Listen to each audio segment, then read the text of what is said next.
Hey everybody, Crypto Mentor 99. How you doing? It is Monday, July 24th, 2023. I want to say 2021. So, I've got a ton of new subscribers in the past year, and most of you don't know this, but let me tell you a funny story about my failed attempt at dual citizenship. So, for those of you that do follow me, I don't talk about it a lot, but go to Guatemala once a year for the past 12 years. There's some families that we help support.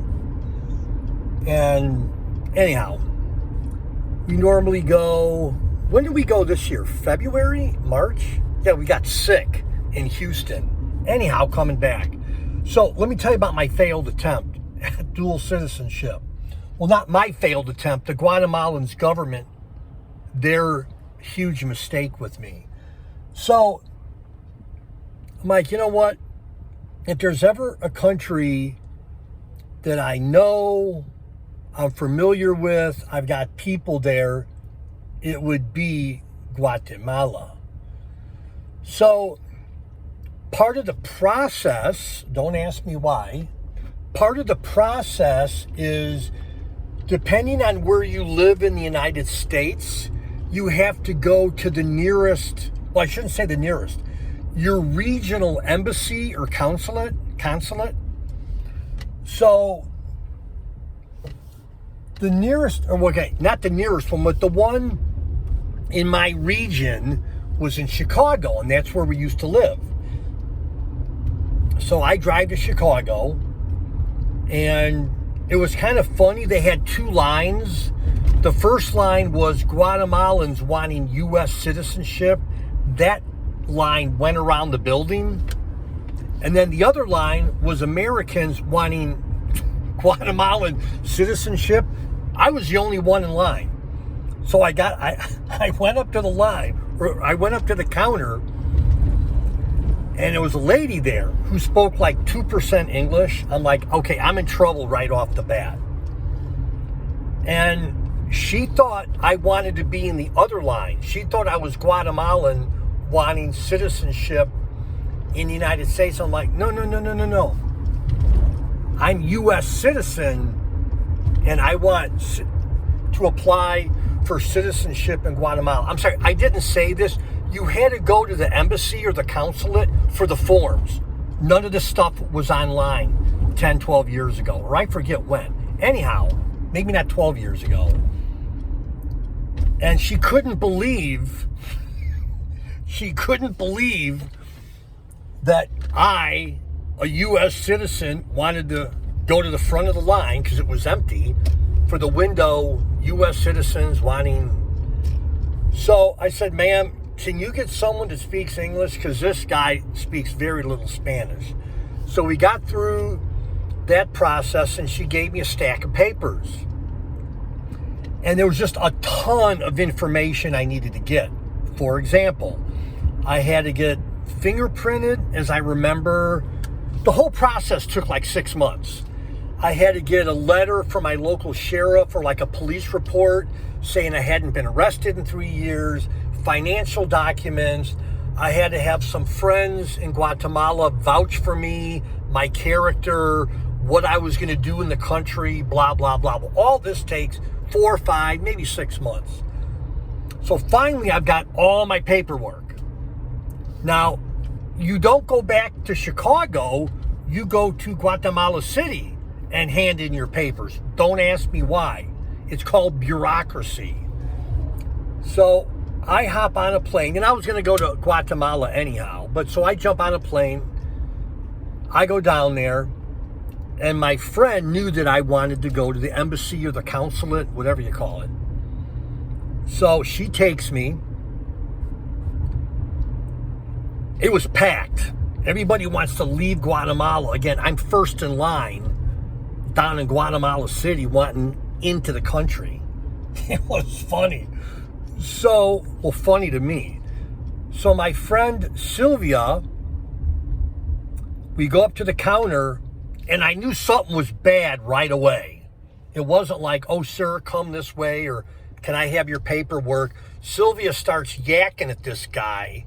And I'm like, oh boy, this is not good. I could just feel it. I don't even understand Spanish. This is not going well. So she's like, kind of like negotiating or bargaining back and forth. And finally I said, Sylvia, I'm dying. What's going on? She's like, well, she thinks, or not she, the man behind the counter thinks that they gave you the wrong paperwork in Chicago. So the guy's looking at the paperwork. This was beautiful. Now he calls in the supervisor. You know when a government supervisor gets involved, it's going to end badly. So was it a lady? Yeah, a man waited on us. Again, I'm just standing there like a 3-year-old kid not knowing Spanish. Supervisor comes out, starts yakking at Sylvia. Well, finally, Sylvia, we get out of line. We're the only one in line. We get out of line, and she's like, they gave you the wrong paperwork in Chicago. And I'm like, the wrong paperwork? It was the only paperwork they had for U.S. citizens wanting to go or come into the country for dual citizenship. So I said, I'm thinking, I'm a Chicago guy. I'm thinking, I got to pay this guy off. I got to talk to the real manager. So I said, Sylvia, we got to go back in line. I'm like, this is ridiculous. So go back in line. I didn't exactly pull out my money right away. But, hey, that's how we do it. That's old school, baby.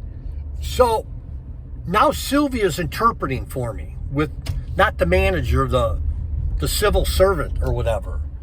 And I go to the guy, and maybe the supervisor was overhearing it because they had never figured out why they gave me the wrong paperwork. So I'm like, dude, you know who you're talking to? Crypto mentor? No, I didn't. So supervisor comes back out and it's like, sorry. I'm like, sorry? So I said, well, why don't you give me the correct paperwork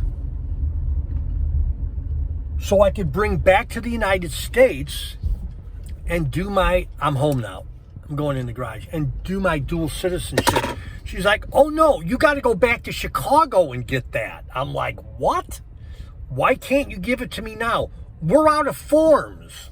I'm like, you're out of forms? Are you kidding me? This went from bad to worse. So we left. I was super upset. We go back to Sylvia's husband's and their son's business. And it was so surreal. So I'm talking to Oscar, one of the sons. And he's like, well, let me call my lawyer. I'm like, oh, okay. So he's on the phone with his lawyer. They're talking. Oscar hangs up the phone, or was it Jose? It's Jose and Oscar, they're brothers. And he's like, hey, the lawyer's coming over right now to talk to you. And I'm like, what lawyer? He's like, well, our lawyer, he's in the next building. He's coming over to talk to you about like immigration and stuff or naturalization. Anyhow. So I'm like, wow, that's like service with a smile. I know this is long. I'll keep it under 10 minutes. So the lawyer comes over. He's a young guy. He thinks like I'm some big important American wanting to like bring my business to Guatemala or whatever. So he just said, you know what? The government is really ineffective, inefficient here. And the only thing is really to go back to Chicago and get the forms. And then I said subtly, can I give someone like an envelope with some quetzales in them? Like, can we shorten the process? That's what we do. That's what this guy does when it comes in handy. Not all the time. Anyhow, so he's like, no, you can't slip anybody anything.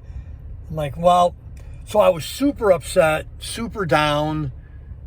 And I'm doing this video because it came up again 2 days ago with a friend of mine. And now I'm thinking about it again. But I don't want to go up all the way to Chicago and start the 6-month process again. Anyhow, going on 10 minutes. Crypto Mentor 99, my failed humorous attempt at dual citizenship. Love y'all. Bye-bye.